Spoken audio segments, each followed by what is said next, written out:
the show at the MoMA will be different because it's just a great venue. I mean, it's not a traditional music venue, I don't think, so it's a great space to have a show. Sigur is very close to the arts, you know, they're not considered like mainstream kind of music.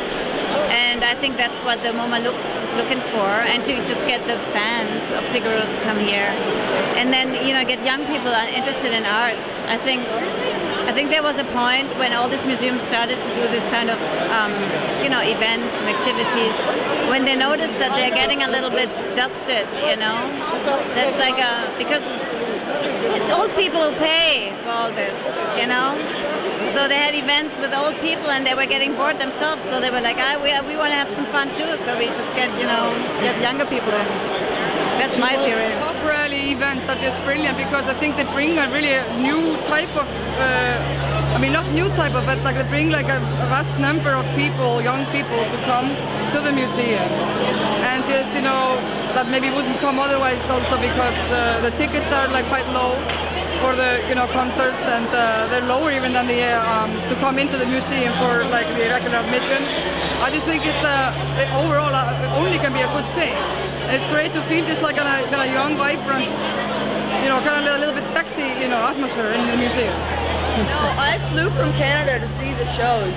I flew down because they weren't announcing Canadian dates, so like I blew my rent money on plane tickets down. The acoustics are great. The intimacy of the band right in front of you is incredible.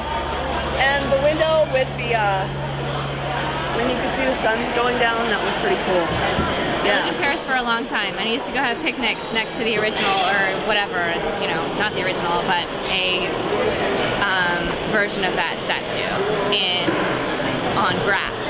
And I loved it when I first came here, but I've never heard music around it, and that was awesome. It was just an integration of them in the space. Especially, I love the whole, like the lights behind the glass was cool because it melded both the museum and the music. That was really, really cool. Yeah, definitely. Way to go, MoMA. I think there's definitely an added value to seeing a show in a non-traditional space. I mean, it's great having all the art around and, you know, having that to look at on top of the actual music performance. The last 2 or 3 songs, when, I don't know, a thought sort of occurred to myself that I was seeing them at a museum. And while at the beginning of the show I was down here on the floor, I decided that I was going to actually check out the museum and experience the museum with Sigur Rós in the background. It's really my only opportunity to ever do that. And I found that giant fan upstairs that sort of like spins around. And I just sort of, you know, lie down on the ground, sort of meditated, went, you know, stared up in a trance, up at the fan, and I enjoyed like the last 2 songs and just sort of transported myself into like another land. I don't know if it was Iceland, I don't know if it was heaven, I don't know what it was, but it was a special place, and I don't know, I've never experienced anything like it in my life, and it was fucking incredible. We had a meeting last August where I could, at Connolly's, where I could not remember the I could not imagine the show, because the exhibition is very difficult to imagine before you see it.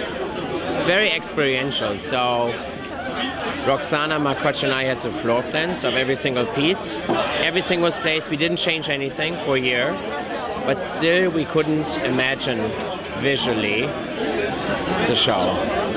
And I think it's pretty fantastic how the fan, the ventilator, how the liquid monofrequency light room, how that functions physically, but it's an absolutely visceral, experiential quality. You cannot imagine it, because otherwise you don't have to do the show. You have to be in the show. So when we talked about it, I didn't understand that Sigur Rós is actually perfect, because it's also kind of a visceral experience. Because you tune in, once you're caught, you're in that space, which is open enough to gives you like the idea of perceptions. I was not thinking that it was a museum. I was more like thinking it's not a concert hall, you know. So it was, yeah, I just had fun, you know. I think we all did. It was just, yeah, good, you know, worked out, you know.